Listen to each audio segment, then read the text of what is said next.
Welcome back to another episode of the Exchange for Entrepreneurs podcast. Today, I'm thrilled to be joined by Bill Besenhofer, the CEO of the Fresh Factory, symbol FRSH, listed on the Canadian Securities Exchange. Bill, welcome to the show. And I was really excited to talk to you today because not only do you have a great business, but I've been really fascinated about the food space and just what's been happening over the last couple of years, especially since COVID. So we're going to get into a lot of different topics today, but can you just remind viewers and listeners, what is the Fresh Factory and what are you, but also what aren't you? Sure. Absolutely. Absolutely. Well, thank you, James, so much. Really appreciate being on with you guys again. Who are we? What are we? Well, at the Fresh Factory, we've built this vertically integrated platform from the farm to shelf. And, our focus is really on the future of the food and beverage industry, which we tend to believe is being, fresh ingredients, clean labels, better for you products. And so, we've worked with dozens of leading brands, a few of our own that we own, really helping kind of take people through, the formulation to the supply chain, to the manufacturing, to all the way through distribution to the end game with their products. And so we've built this vertically integrated platform with really the hope of providing what we call like honest food for all, and honest being things that you can see on the backs of a label and not have to worry about understanding how to pronounce those words, things that are better for you. So, Right. I'm going to interject with a quick question, and hopefully this isn't a curveball, but does good food have to be more expensive? Is this going to, in an inflationary environment where everyone's working even harder to try to put food on the table, does having to eat right and clean have to cost more? You know what? I'd love to say that the answer is no, but I think there are some true realities. But I think this is where I believe we're different. I feel like this is where we separate ourselves from potentially others in the marketplace. Are we going to be able to stop the entirety of inflation? No. I mean, let's be realistic. That's not going to happen. But with the platform that we've built, as you can imagine, as you bring more people on, there are things that we are able to do from a distribution perspective, from a buying perspective, working with certain farms, whether they're small or they're large, there's buying power in a lot of what we do. So are we going to be able to stop the inflation or the rising costs? No, because I don't think anybody in any industry has been able to do that, quite frankly. The food industry is no different. Now, again, with what we're building, we are trying to give that ability to people all across every demographic, the ability to purchase healthy, clean label food.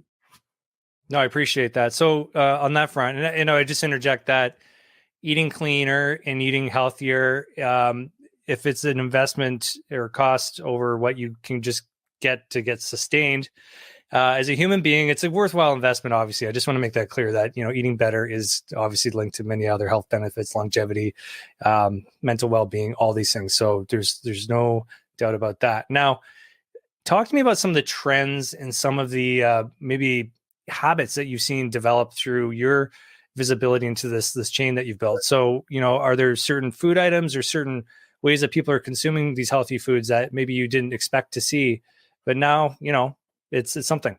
You know what? It's interesting that you say that. When we first started this whole thing, we realized that there was like an opening in the marketplace for people that were looking for better for you products. And, I tell this story a lot, and I've got two young children, 12 and 10. And, one of the things that they have done just because of the evolution of everything, they look at the backs of ingredients and backs of products. Look at the ingredients. I guess do that too, actually. Yeah, it's I told this story, a few weeks ago. My daughter's in science class, and she comes home and says, looking at something, the back of the label, I'm like, Dad, this thing causes etc. Not something not good for you, right? And so I said, I'm like, yeah, honey, that's right. You're not putting that type of stuff in your foods, are you? I'm like, absolutely not. That's not what we're doing. So you start seeing the younger generation. It's important. And again, it's not just the younger generation now. It's all generations are really starting to look at it because, again, there's data, there's studies behind the fact that with healthy, clean product and food, that should, in theory, help with the extension of a better, quality of life. Absolutely. And I do see that education reaching my children as well, who are a touch younger than yours. And it is incredible. They still like to eat candy and junk food, but they for sure. But they actually know. I mean, again, I think with data is power. And now with so much data that's out there, people are actually able to understand and they want to know. And that's why when you talk about, even the inflation and it costs more, people are investing more in themselves. So while that cost is increasing, I do believe that, even myself or anyone else, you're still worried about, your own health and well-being. So you're willing to spend extra money there. So, maybe we don't have that extra app that's necessary on my phone because you know what? It's more important to eat the right foods and be healthy. Absolutely. And there's even, I would think for kids, these obvious role models. Now we can't be LeBron James or Tom Brady, but these guys talk as much about their nutrition and regimen and their health and wellness regimen as they do their practice schedule. So to me, I also see that playing out quite a bit. Now, innovation in food, and it isn't just the thing you put in your body; it's the delivery systems and the packaging. Can you talk to me a bit about how you guys fit into that part of the innovation cycle? Yeah, absolutely. So again, I really do believe that a lot of what we're doing at the Fresh Factory is at the forefront of the food and beverage industry in general. And so with that, it's not only just about the foods that we make, but it's obviously in the packaging and the things that we can offer. And we might not be the first in some cases, but I'll give you an example. We've got a shot line, which is like a 2 to 4 ounce shot, where we're able to bottle up, clean label, fresh pressed juice that can be utilized, and we distribute all throughout the United States to multiple different, customers, and so when you look at that, that space is growing rapidly. You also have a space where we look at innovation as it relates to healthy snack bars. If you go down, some aisles, you'll see probably about 2,000 different bars there. Well, there's refrigerated, healthier bars that are now starting to come out there. Those are types of things that we've started to help be a player in that area. And so we start to see some of that innovation to try to obviously differentiate ourselves, but also offer, a clean, healthy product for everyone. For sure. And we've always been warned that the middle of the grocery store is where the health hazards are. I don't know how we're fixing that. Again, I go back to, this is kind of how we started the Fresh Factory. Right. We noticed and realized that there wasn't anybody out there that was able to do, healthy, clean food and have shorter shelf life. 90 to 120 days would have great freshness to it. A lot of the manufacturers or people out there were making products that were, something that, you'd basically take to the middle of the store and sit there for 2 to 3 years or sit on a shelf someplace else before it gets delivered. Well, the only way you can do that is by adding additives and preservatives to it, which we now have come to realize that not all of that is the greatest and healthiest for us. And so you had mentioned and asked earlier, well, what's something that differentiates you, or what aren't we? Mm-hmm. That's not us, right? I mean, we're not somebody that's going to put products or ingredients into a product that is going to have it sit for many years before you actually eat it. Every product of ours is consumable within at minimum 90 and at most maybe 6 months at most. Right. So obviously you have to have a robust and capable supply chain to get this products, in a timely manner.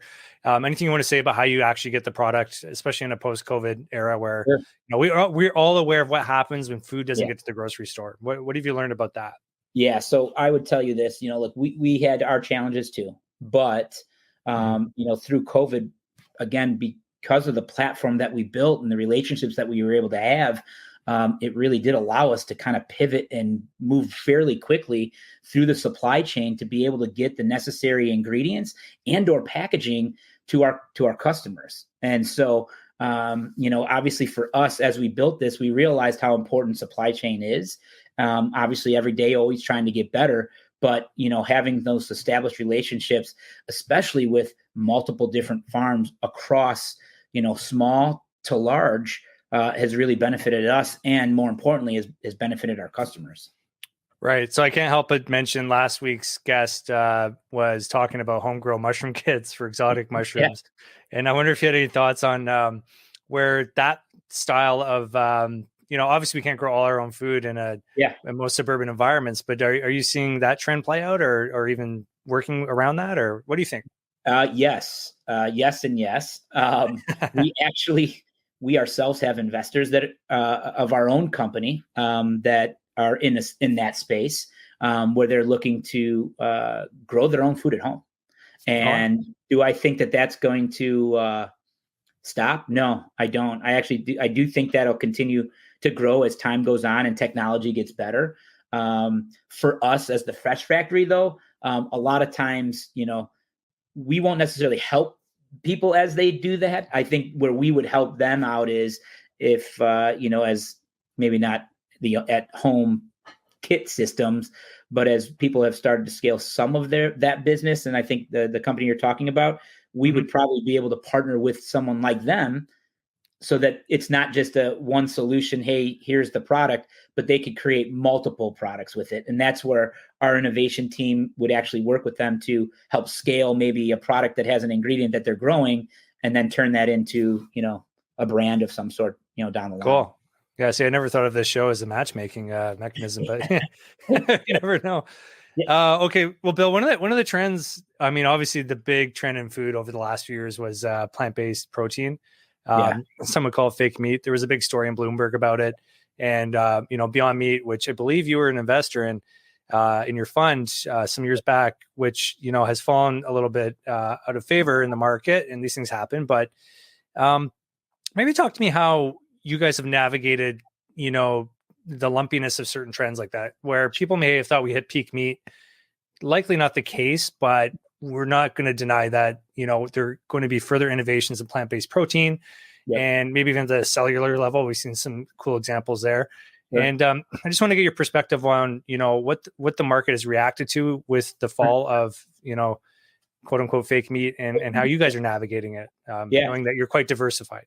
Yeah, for sure. So I think with us, and I look at the types of products that we make. I mean, really, the focal point of what we're doing is it's healthy, clean label. It's Mhm. fresh, right?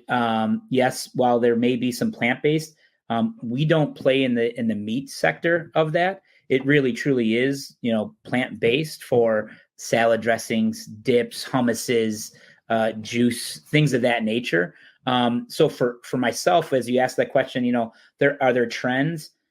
To me, I only see the trend of it going up. And when I say up, I'm talking about the fresh, clean label. I don't want to say it's a Yeah. movement, but it really is, like we just mentioned as our kids, it really is all about fresh and clean label.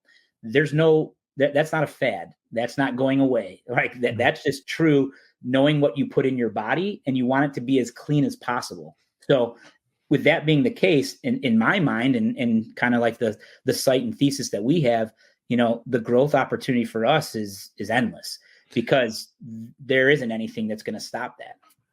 Right. It's funny because I was actually talking to a colleague last night about healthy eating, and he's been on a bit of a journey and he's had great success with it. And he was saying one of his rules was you need to be able to look at something and know where it's coming from. Right. So, piece of chicken that came from a chicken. Yeah. The barbecue sauce, who knows where that came from, Yeah. right? And Yep. so less, and I think that was part of the plant protein issue was the product would look like a hamburger, and then you wouldn't know what came into all that, Yep. all the ingredients and feedstock Yep. to make that product, Yep. and it wouldn't necessarily be healthier. It would just be different. Yep. Totally. And yeah, so I Well, think that's, yeah. it's crazy because as you talk through that, that's again something that the Fresh Factory, what we do, we're the highest form of food safety certification you can get, which is an SQF, formerly a level 3 Yeah. facility, which is in Canada would be equivalent to like a BRC. And so when doing that, you have to know where all your ingredients come from. Has to be signed off. There's strict rules as it relates to the ingredients that you're putting in and knowing where it comes from and when it came and what lot. And so there's all of that plays into all of the healthy, clean, and knowing where your food comes from. Because at the end of the day, you're right. I mean, people are curious now. Maybe Yeah. years and years and years ago, probably our parents maybe didn't ask as many questions, just believed in what they were given. Society has changed. That's not the case anymore. It's we ask more questions than, than sometimes than answers. So Oh yeah, you don't have to look any further than I'm 40, and when I was a kid, we had the Canada Food Guide, which okay. everyone remembers. When I like 1990 era Canada Food Guide was a joke. It was like 80% carbs, and it was like, Yeah, yeah. So I guess these things are supported by certain special interest of groups course. and Yep. whatnot. So Yep. but let me just talk about corporate performance for a sec. Yeah, sure. Again, we don't go too deep into the numbers on this program, but as a company that's you're not a spec plate like a mining company per se. So there's a lot of those in the junior space, public junior space. And for me, and my observation is the expectations for companies such as yours are a little more tougher. Like the fundamentals really apply. You have to make money. You have to make sure that you have runway. Talk to me about how you're managing those expectations, because it sounds like you're doing a great job on the product side and the fulfillment side. How about the financial side? Sure. Yeah. So I think, we've been really lucky. We've got, we'll do some quarter earnings release here in the next month or so. But, as I date back even to the end of Q3, we're 7 consecutive quarters in a row of record growth. I had envisioned that to continue to go on. We found ourselves at very close to, EBITDA positive. And, I think in the next few quarters here, we'll find ourselves getting over that hump to profitability. And so for us, it is a manage because, you're growing rapidly. And I think one of the things that, myself as a team, what we've had to do is really take a hard look at, the types of customers that we're bringing in. And I mean that they're all great, but there are some customers that are better suited for what we're doing than others. And so as having a lot of opportunity because of the fact that there aren't a ton of manufacturers that are in the healthy, clean food space like we are. We've got to get a lot smarter and had to get smarter on the types of customers and partners that we could partner with and grow with. Yeah, no, absolutely. I always think about the book Shoe Dog from Phil Knight Yeah. and Yeah. the challenges he had meeting demand for his product because of the terms and How about it? Yep. Yeah. So I'm not an accountant, but man, Yeah. they made it through. But And even funny a enough, company, yeah, all the while, manufacturing in general is not the easiest always. Food manufacturing is another hurdle, and then now you do fresh food manufacturing. Quite frankly, I think that's maybe one of the hardest things you could possibly do because no one ingredient is the same, right? It's a living, breathing, it's growing. So sometimes things don't taste the way they are because they're coming off the field. I mean, that's the way it is. one is super regulated, and you're also Yes. dealing with, like we said, trends which shift like the wind. Yes. So, Yep. Well, okay. I think this perfectly sets us up for my final question, which is, Bill, what's the legacy you're trying to build with this company, and what indications will you have that you've made progress on this front, Yeah. or maybe have succeeded in building this legacy? Sure. Yeah. That's a great question. I think this is, and I'm not going to speak just for myself, but, from my co-founder and everybody else that's kind of helped build this whole business. I mean, I think the legacy that we're really trying to leave is that, we are really at the forefront of healthy, clean label food. That, we're a major player out there helping to move everybody forward. And I think one of the ways that we can, measure our success with that is by our customers. Who are the customers we're working with that can let us know that they've got like-mind thesis and are growing like us, believe in what we're doing from a healthy, clean label space. And I mean, look, we're not there yet because that's just not, we're not there yet. But I do think we're right on trend, not trend. We're on track with the right people. And I say that because again of our go into like this diversification. If you go across the many different sales channels that we have, from a direct to consumer to leading retail brands to working with large retailers or your healthy quick service restaurants. Yeah. We're working with a lot of those main players out there that are growing at rapid paces. And so for me to see that and us help with their growth shows that, you know what, we're on the right path here. Yeah, it's accretive. And you mentioned product market fit, which I've been told is probably the Rosetta Stone or the key to unlocking the potential of any business, really. And it seems like you're really finding that out. Bill, thank you so much. I really enjoyed our discussion today. That's Bill Besenhofer, CEO of the Fresh Factory, FRSH on the CSE. Bill, thanks, and consider coming back on again. Absolutely. Thanks, James, for having me. All right. Have a wonderful day. Have a wonderful day. Have a wonderful